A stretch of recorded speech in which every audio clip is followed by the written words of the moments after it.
Imagine that you have a theory, and you make a list of everything that would count as evidence in favor of that theory. Now imagine 2 of the things on that list turn out to be true, or maybe 10, maybe 100. Sounds good for your theory, right? Unfortunately, it might not be. More evidence is not always better evidence, and I'll explain why. Hello, and welcome to the More Evidence Heuristic, which is based on a paper of mine that I originally presented at the Tartu Conference in Social Epistemology, and which was then published in Social Epistemology Review and Reply Collective. You can find a link to the paper version of this video in the description. Now, this video is about something I call the more evidence heuristic.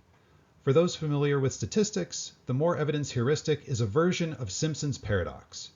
Don't worry if you don't know the word heuristic, or if you don't know statistics, or if you've never heard of Simpson's paradox. You don't actually need to know any of that to understand the points I'm going to make. In fact, after this intro, I won't mention Simpson's paradox again. It turns out that this particular manifestation of the paradox can be illustrated with some fairly simple examples, and yet it has important implications for real-world reasoning. For example, as we'll see, it plays a role in producing conspiracy theories. But it isn't only a problem with conspiracy theories. It can show up whenever we don't think about the big picture, and we often don't think about the big picture. Thus, it's important to be aware of it. The first step in understanding all of this is to know what a heuristic is. I define it like this. A heuristic is a simplified way of drawing conclusions that often works, but is less accurate than stricter, more precise forms of reasoning. Just to give one example, which city do you think is bigger, Tartu or Stockholm? A lot of you probably correctly said Stockholm, and you probably came to that conclusion because you've heard of Stockholm, but haven't heard of Tartu. That's a heuristic, taking cities you've heard of to be bigger than cities you haven't heard of. It usually works, but not always. Some small cities are very famous. Take Salem, Massachusetts, for example. So it is quick, it's simple, it often gives you the right answer, but it's not as reliable or accurate as taking more time to answer the question more rigorously. That's what a heuristic is all about. Now let's define the heuristic that's the topic of this video, the more evidence heuristic. It's defined like this. If A by itself is evidence of H, and B by itself is evidence of H, then infer that together A and B is evidence of H. H here is a theory that you're trying to support with evidence, and A and B are 2 pieces of evidence. So in other words, the more evidence heuristic is an inference from the fact that 2 things are each, by themselves, evidence in favor of a theory, to the conclusion that both together are evidence of that theory. You would use it like this. Suppose you don't yet have any evidence about theory H, but you know that if you learned just A and nothing else, that would give you reason to think H is true. You also know that if you were to learn just B and nothing else, that would also give you reason to think H is true. The more evidence heuristic says, in that case, assume that learning both A and B will give you reason to think H is true. This is a heuristic. It's simple and effective, but it's not always accurate. Now you might be thinking, but it has to be accurate. How can 2 pieces of evidence for the same conclusion not still be evidence for that conclusion? Well, here's an example to demonstrate.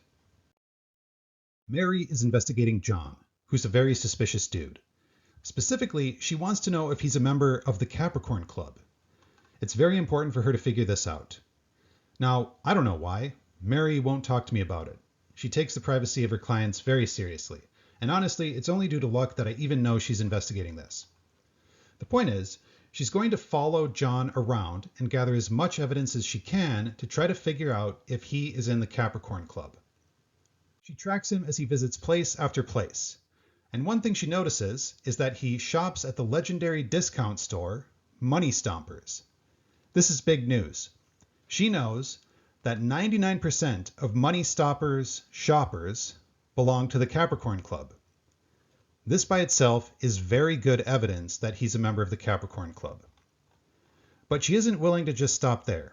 She keeps digging, And eventually she gets conclusive evidence that he has several times gone to Blotto, a legendary bar. This is also big news.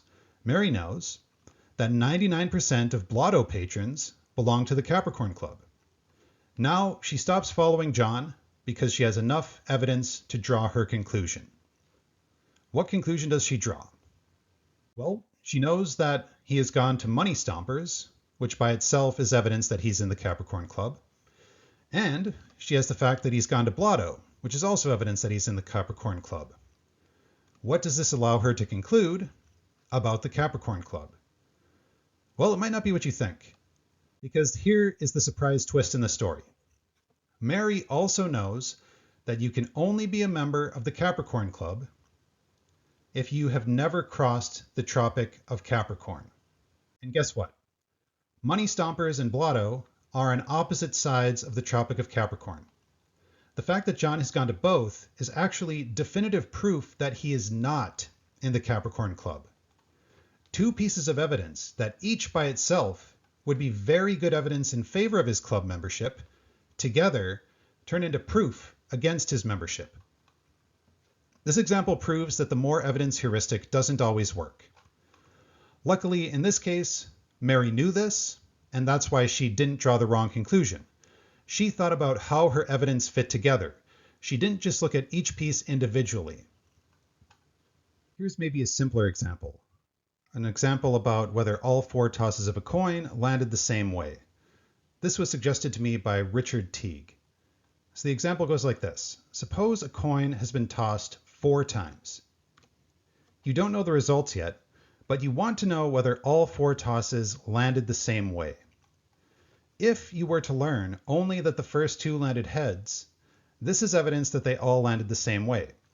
It's not strong evidence, but the first 2 coins could have landed differently, and now you know that they didn't. So that gives you some evidence that they all landed the same way. Similarly, if you learned that the last 2 landed tails, that by itself would also be evidence that they all landed the same way. Again, the last 2 coins could have landed differently, but now you know they didn't, which gives you some evidence that they all landed the same way. But if you learn both of these together, that the first 2 landed heads and the last 2 landed tails, that's definitive proof that they didn't all land the same way. So 2 things that are evidence that they landed the same way, put together, are evidence that they did not land the same way. This again shows that the more evidence heuristic doesn't always work, which further shows how important it is to think about how your evidence fits together. You can't just assume that each piece of evidence you get makes your overall case stronger. Often it works that way, but if you don't think about the whole picture, you'll miss the times when it doesn't. But this raises the question, when does the more evidence heuristic work, and when does it fail? When is more evidence actually better evidence? I'm going to use Venn diagrams to illustrate when it works and when it doesn't. In this case, it does work. The light green rectangle here is the whole Venn diagram. I think using Venn diagrams is helpful because it makes probabilities visual, and we can see the relationships that make the heuristic work or fail. Again, on this slide, it works. If it helps, you can imagine that a dart landed on a random spot in the rectangle. As a random dart, it had the same chance of landing anywhere in the rectangle, so the bigger the area within the rectangle, the higher the chance the dart landed there. And suppose you'll win if the dart landed in H, this big dark green oval. Now, suppose all you know is that the dart landed in A. Well, in that case, you should conclude that you probably won.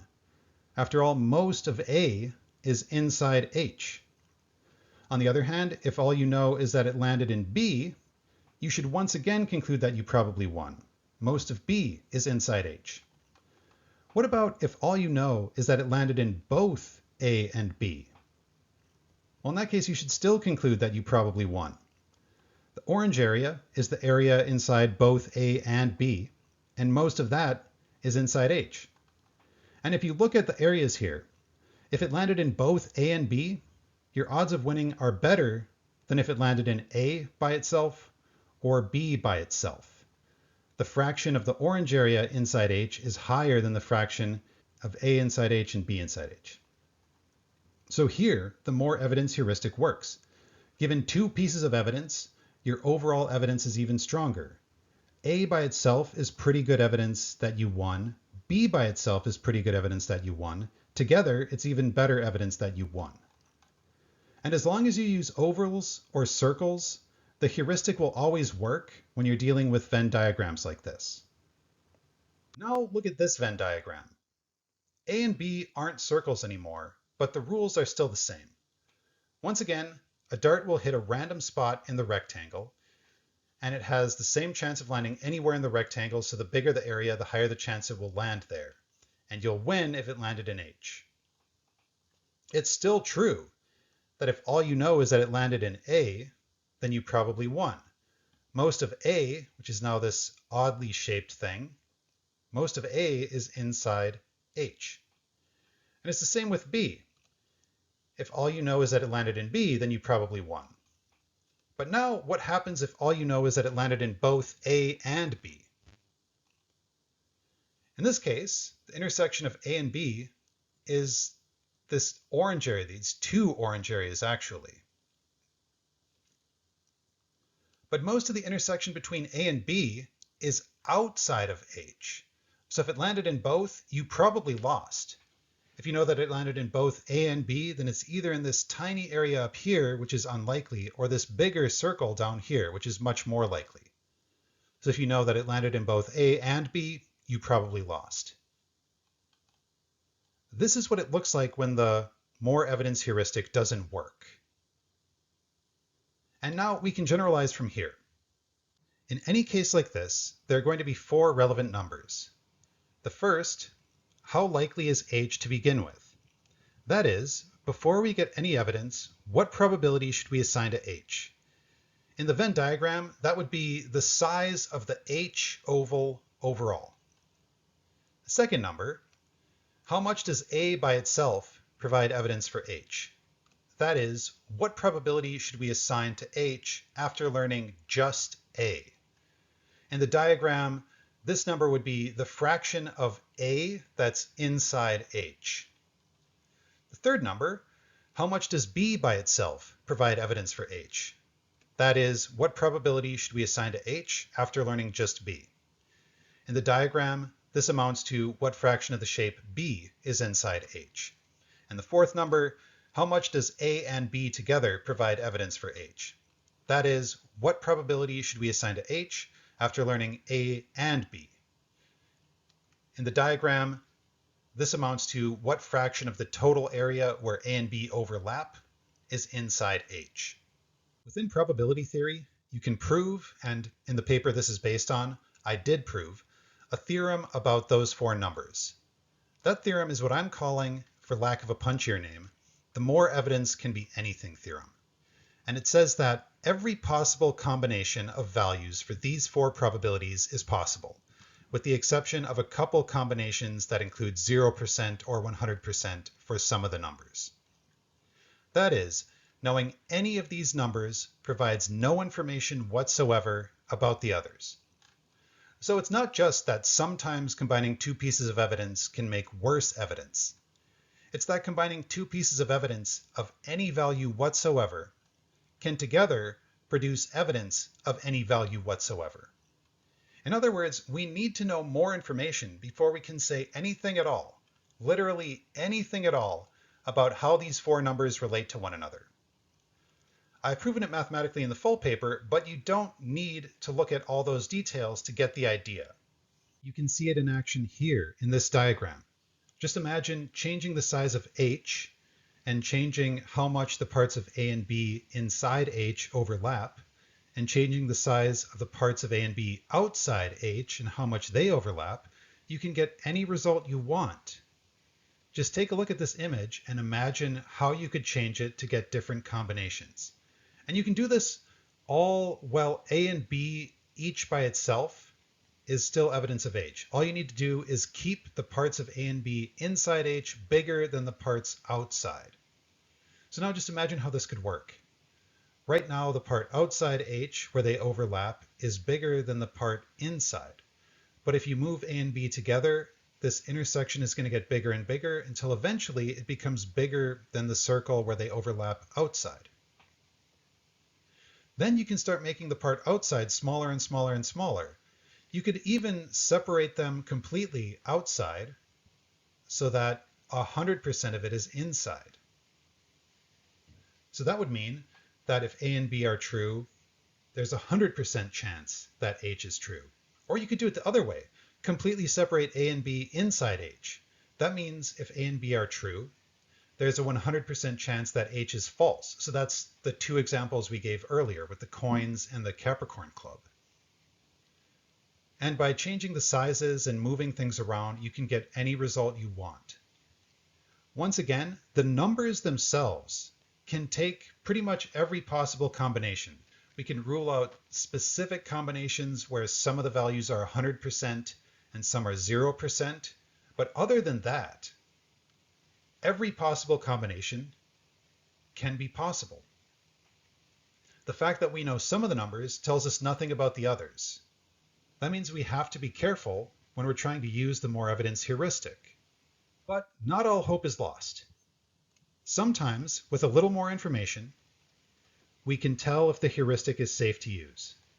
If we have some information about how things fit together, that can let us know if it's go or no-go with the more evidence heuristic. In very general terms, the more evidence heuristic works when H by itself doesn't change the relationship between A and B. More precisely, when A and B are statistically independent given H. It also works when H by itself implies that A and B go together. More precisely, when A and B are correlated given H. And it also works in some other cases. Basically, when H doesn't imply that A and B are too incompatible. Really, all this says is that the more evidence heuristic works when all the evidence and the theory all fit together. That's the lesson. You run into problems when things don't fit together. Let's look in more detail at independent evidence. This is one of those cases where the more evidence heuristic works. By independent evidence, we mean evidence that basically each piece has nothing to do with the other, under the assumption that the hypothesis you're trying to prove is true. So, for example, take different measuring devices giving the same result when measuring the same thing. Since they're different measuring devices, each measuring separately, their measurements are completely independent of each other. The fact that one measuring device says a board is 10 feet long has no effect on the other measuring device. It doesn't affect what result that device is going to give, and further, it doesn't somehow imply that the other one is unreliable. So using a laser measuring device to measure a board won't affect what a tape measure is going to say when you measure the board. And further, suppose the board really is 10 feet long. The fact that it's actually 10 feet long doesn't somehow make the two measuring devices interact. The fact that it's 10 feet long doesn't mean one of them is reliable or both are unreliable. They're completely separate. They're completely independent of each other. And because they're completely independent, that means you can use the more evidence heuristic. The same thing is true with independent witnesses, usually at least. So suppose you're one of the witnesses. The fact that someone you don't know and have never talked to said the same thing as you doesn't suddenly make your testimony less reliable. You're independent witnesses. What one of you says doesn't affect the credibility of the other, especially assuming your testimony is true, which is what matters when we're assessing independent evidence here. We're asking if all the testimony fits together with the claim you're testifying to. And in this case, it does. It makes sense that two people independently saw the same thing and then correctly stated what they saw. The heuristic works here too. Now, the above examples had independent evidence, but things are even better when the evidence is correlated. So imagine this scenario. John's fingerprints were found at the scene of a burglary. Witnesses also saw John with the goods that were stolen at that burglary. Are these two pieces of evidence together good evidence that John was the burglar? Well, yes. And that's because these pieces of evidence are correlated. Each one is at least somewhat evidence for the other. And that's because they both can result from carelessness while burgling. So they're correlated. Assuming he really is the burglar, the fact that he left fingerprints makes it more likely that people will see him with the stolen goods because it's evidence that he's a sloppy burglar. So each one provides evidence for the other. That means the theory you're trying to prove makes the evidence fit together even better. This is another case where you can use the more evidence heuristic. There are plenty of other examples where the more evidence heuristic works. Independent lines of evidence in science are generally cases where you can use it, or when you get consistent stories from independent journalists, or when the evidence results from one event or mechanism. So all the evidence you're getting are just consistent results from the same thing. And honestly, most of the time. In most cases, the evidence that you get is going to fit together with the theory that you're considering. In fact, if you go to the literature on Simpson's paradox, so I mentioned this is a version of Simpson's paradox, there are estimates that it's something like only 1 out of 60 cases, or as high as maybe 1 out of 8 cases, will this ever be an issue. So most of the time, it's not an issue. The lesson here is that the more evidence heuristic only fails under specific circumstances. The more evidence heuristic can only fail when H by itself implies that A and B are negatively correlated. That is, if the theory you're trying to prove implies that the evidence you're using to prove it doesn't go together. In those cases, the heuristic might fail. Note, negative correlation doesn't guarantee that it's going to fail. It won't always be wrong in those cases, but watch out for that, because it's a useful signal that the more evidence heuristic might lead you astray. Think about the Capricorn Club example. Why did the more evidence heuristic fail there? Well, it's because being a member of the Capricorn Club, which is the theory you're trying to prove, implies that you can't go to both Money Stompers and Blotto. Those were the two pieces of evidence. In other words, the theory you were trying to support created a conflict among the evidence you were using to support the theory. That's what leads to a problem. That's what we need to watch out for. This brings us to the question, why should we use the more evidence heuristic? Well, first, we've just seen that it works in a lot of cases. It really only fails under specific conditions that are not all that common. In addition to that, the more evidence heuristic is faster than going through a full statistical analysis. It's also easier than sorting through every detail you have to go through and considering every connection. And it's readily available in the sense that you don't need to rack your brain trying to remember it. You don't need to spend any time thinking, oh, I've gotten more evidence, therefore that's better. That just automatically comes to mind. And finally, it gives a yes or no answer. It doesn't involve getting into the numbers, which using proper statistics would. It's much simpler in that sense. So there are clear benefits to using the more evidence heuristic. Basically the same reasons why it helps to use any heuristic. But what about the dangers of misuse? When in real life, not just in made-up philosophy examples, is this going to be a problem? There's an increased risk that the more evidence heuristic will go wrong when you're engaging in different kinds of epistemically risky behavior. Some of these include when you're looking only for confirmation, when you're only searching for evidence supporting what you already believe and not looking for evidence against it. There's also an increased risk when it's operating in combination with other biases. The more evidence heuristic can amplify and exacerbate the effects of biases.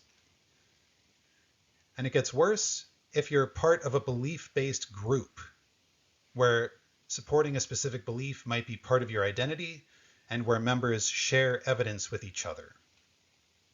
These are all examples of flawed reasoning, and they all contribute to motivated reasoning, where it's more about how much you want to support one specific conclusion instead of how much you want to find the truth. These all make it more likely that the more evidence heuristic is going to be a problem.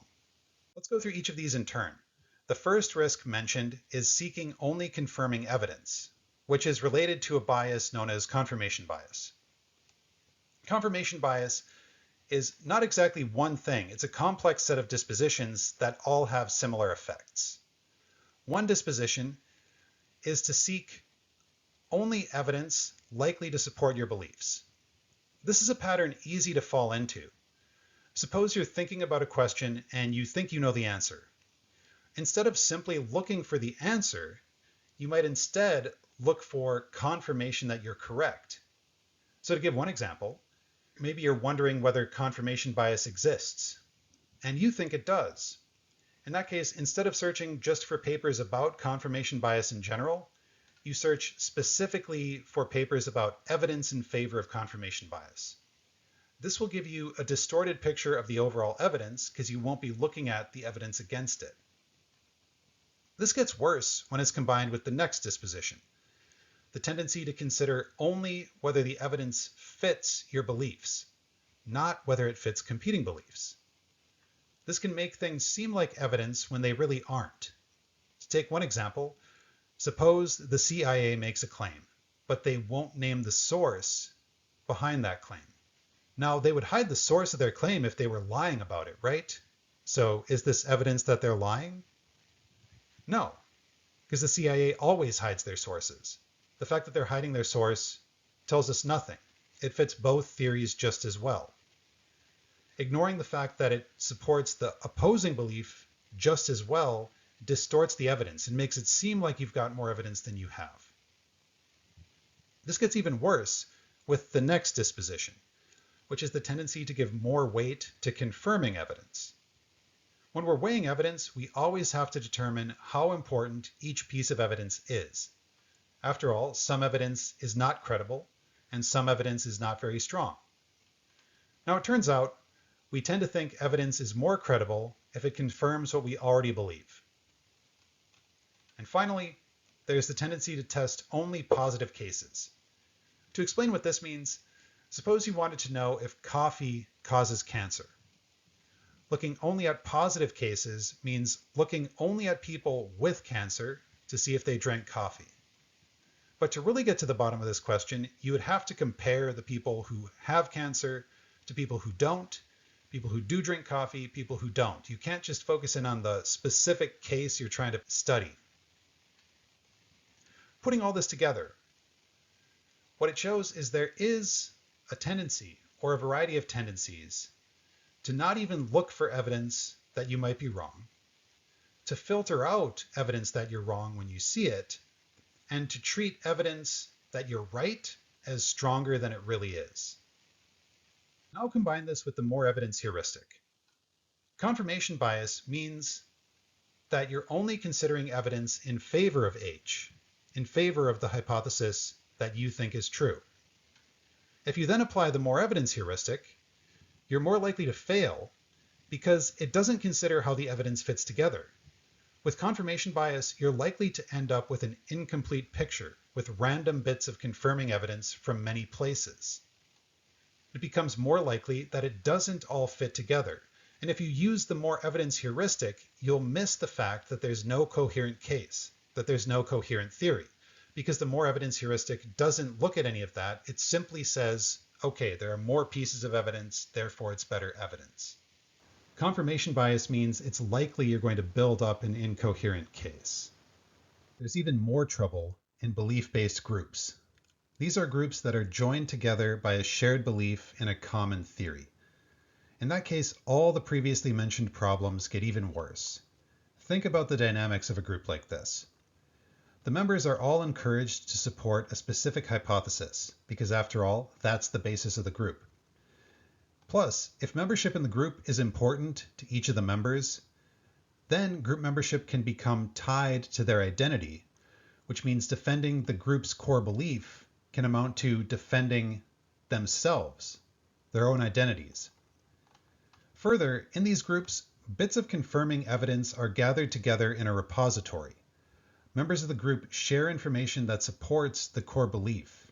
Often this takes the form of websites, forums, social media pages, wiki pages, books, or other resources that gather together every piece of evidence that seems to confirm the core belief. The focus in all of this is on the number of individual pieces of evidence. Often, the name of the game is to get as much evidence as you can, regardless of what it is or where it came from. Another problem is that the search for this evidence is partitioned. The problems are not shared, while the alleged supporting evidence is. That means even if somebody does find evidence that goes against the group's core belief, only that member who found that evidence is going to confront it, because they won't share it with the rest of the group. That means the group will systematically amplify the supporting evidence while systematically hiding the opposing evidence. A good example of how this works is on Reddit, where it's fairly common for subreddits to ban people who go against the so-called consensus on the subreddit. That means if you're going to a subreddit based around a specific belief, you're going to get all the evidence in support of the group's belief, but you're not going to see any of the evidence against it. And in this environment, checks become much more difficult because there are just too many dependencies and too many problems. What I mean is, it's very difficult to check whether anything is going wrong. If it was just me, I can at least try to assess whether I'm being biased or whether I'm making a mistake. It's easy for me to fool myself, but at least I can try. In a group like this, it can be so much harder. And one reason it can be so much harder is because you don't see where people started. You don't see what information they started with. You only see where they ended. You only see how they presented their research to the group. And so it can be much harder to notice if anything went wrong in their process of getting there. As a result, in a group like this, you're going to have a very large body of very distorted evidence. That evidence can look impressive. The sheer amount that the members have found and compiled can be apparently overwhelming. And that will often be taken as proof that they're correct, without even considering how all that evidence fits together. And this is the situation where the more evidence heuristic will be at its worst. And there will always be a way to put together little bits of evidence that each seem kind of suggestive in a way that can look impressive with just the overall amount of evidence. But without considering how it all fits together, the amount of evidence doesn't necessarily mean anything. It doesn't even necessarily mean that there's any support for the conclusion. But with a belief-based group and the way it operates, it gets more and more likely that the more evidence heuristic is going to fail. Denialists are another group at high risk for problems with the more evidence heuristic. And that's because denialists generally seek only to deny some specific claim, whether that claim is about climate change or the moon landing or whatever. Often, they don't advance an alternative positive claim at all. They're not about promoting what they think is the truth. They're only about opposing what they claim is false. They're about opposing some specific claim that they hate. And the way they try to do this is they try to find anomalies. And there are always anomalies. If they're denying some specific event, every event is complex enough that certain parts of it will look weird, especially if you take it out of context. If it's about something in science, every science is complex enough with enough going on that some parts will seem unsupported by evidence, or every science has enough people working in there that some of those people will be genuinely bad people who do bad or stupid stuff. It's always possible to find anomalies. No matter how good a science is, no matter how well supported an event is, there will be anomalies. Without forming a hypothesis of their own, there's no coherent case, and there's no check on whether the anomalies add up to anything. All you have is them pointing out things that look weird without saying what that means. This produces a major risk for the failure of the more evidence heuristic, higher than in other cases. If you think about it, if you were promoting one specific claim about something that happened, it's not that likely that the lines of evidence supporting it would be contradictory, because they all have to support one positive claim. But if you're just seeking to deny a claim, there are always going to be radically contradictory ways to deny a claim. So if you think that John did not murder Bill, and all you're trying to do is deny that John murdered Bill, one way you could do that is to say, well, Mark murdered Bill. That's one way. Another way is to say Bill wasn't murdered at all. So there are completely contradictory ways to deny the initial claim. Because there are going to be infinitely many contradictory ways to deny a claim, it opens you up to very high risk that the overall case is not going to be coherent.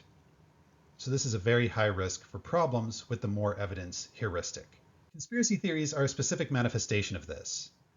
Conspiracy theories are very often denialist in nature, and the conspiracy theorist methods are usually to look for any weird stuff that might suggest conspiracy. Then to never accept a non-conspiracy explanation for any of it. Because once something looks suspicious, it always needs to be treated as suspicious.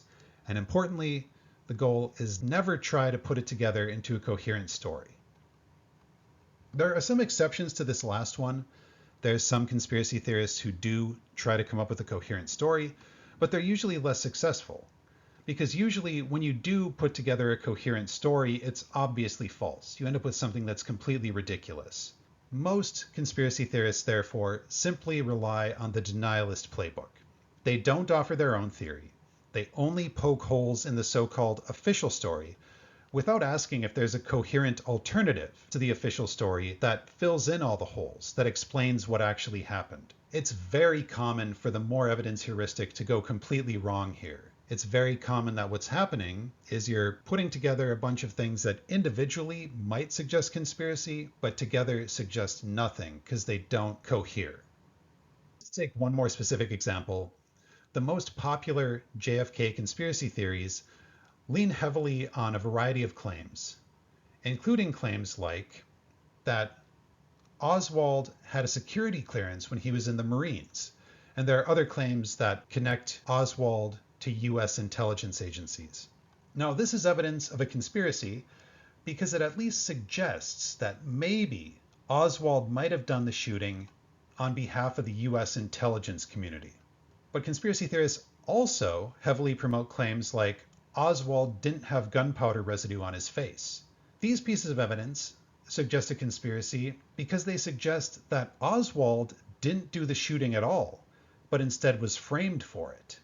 But notice, it's impossible both that Oswald did it for the CIA and that he didn't do it at all. That's not coherent. That's impossible. To make it coherent, we need to assume that the CIA or whatever intelligence agency framed one of their own. But now it's becoming a very stupid theory. And yet, most JFK conspiracy theorists happily push this combination of claims, ignoring that it doesn't add up to anything coherent. This is the risk that you run into when you're simply applying the more evidence heuristic and not applying the checks to it. Now, at this point, it's important to remember that this is a problem for me and you. It's not just a problem for those nut jobs over there. I know I was pointing to conspiracy theorists in the last couple of examples, but I don't want to suggest that it's only a problem for them. It's a problem for us, it's a problem for me, it's a problem for you. When we confront a problem like this, like the failure of a heuristic, it's important to remember that it's not just a problem for other people. We all use this heuristic when we shouldn't. It's very easy to think, I've gotten more evidence, therefore the overall evidence is better. We don't always check whether that's true. This means it's not just a problem for others, it's a problem for us. And it's very important to fix ourselves. Don't just see this as an opportunity to poke holes in the claims of others. We've seen that that's how you end up in cases where the more evidence heuristic is going to go wrong. It's far too easy to look at other people and notice that they're falling victim to a failure of reasoning. But we can all fall victim to this. The more evidence heuristic fails sometimes. It will fail sometimes when we're using it. The main lesson is that we need to try to keep ourselves from falling into problems. What's the way forward? How do we do it? How do we avoid error? How can we use the more evidence heuristic while avoiding the flaws? The main suggestion is, as much as possible, try to form detailed hypotheses. Try to work out in detail how all the pieces could fit together, the evidence and your theory. This includes testing the conceivability of your theory. Can you even imagine how the evidence all fits together with the theory? Test coherence. Is there any coherent theory there at all, or does it end up being incoherent? And test dependencies. Does your theory create conflict among your evidence? If you go into these details, you will avoid the riskiest situations. Keep this in mind. Always try to think about how it all fits together. Don't just think, this supports it, this supports it, this supports it, therefore it's probably true. Think about how it supports it. How does it all fit? You can also avoid this problem by using known debiasing methods to avoid or at least reduce the risks of biases. One of these methods is to compare your current reasoning and conclusion to known biases. If your current reasoning matches any known biases, reconsider your reasoning. At the very least, try double checking, looking for places where you might have made a mistake. If you're aware that you're operating in an area where you might run into biases, that's when you need to be extra careful. Another method is to consider the opposite. This means to imagine that your conclusion is wrong. Ask yourself, is there any way that all of your evidence could exist even if your conclusion is false? This will help you identify gaps in your own reasoning that you might not have considered beforehand. Now, none of these methods is guaranteed to work, but these and others can help. This is a complex topic, but for a relatively recent review of research on debiasing, see Crystal and Santos's 2021 paper, G.I. Joe Phenomena, Understanding the Limits of Metacognitive Awareness on Debiasing. So the title, G.I. Joe Phenomena, comes from what G.I. Joe used to say at the end of the cartoons. Now you know, and knowing is half the battle. What they're pointing out here is that's not necessarily true. Sometimes just knowing that you're subject to a bias is much less than half the battle. It's very, very difficult sometimes to overcome biases, but they do go through proposed methods and explain the evidence about how well it works. That's a good resource to go to find out more about debiasing. To conclude this video, I want you all to remember that the more evidence heuristic is a heuristic. That means it works often, but not always. Usually, getting more evidence for the same conclusion is better evidence overall, but that's not always true. There are known risks to using this method, but there are also known mitigation methods to make that risk less likely and less severe. What you should do is try to enjoy the benefits while minimizing the risks by being aware of when you're most at risk of going wrong with this kind of thinking. That is the lesson you should take away. So with that, happy thinking, happy reasoning, and if you found this video valuable, make sure to click the like button, subscribe to my channel to keep up with other philosophy videos as I post them. I do plan to be posting a series of videos about understanding, and I've got other topics that I hope to cover in the future.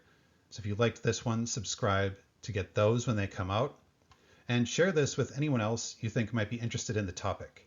Also, let me know in the comments if you have anything to add. If anything was unclear and you'd like to ask questions, or if you think I'm wrong about something, point that out. I'd like to use this as a starting point to further a discussion. Thanks for watching, and I hope you come back for future videos.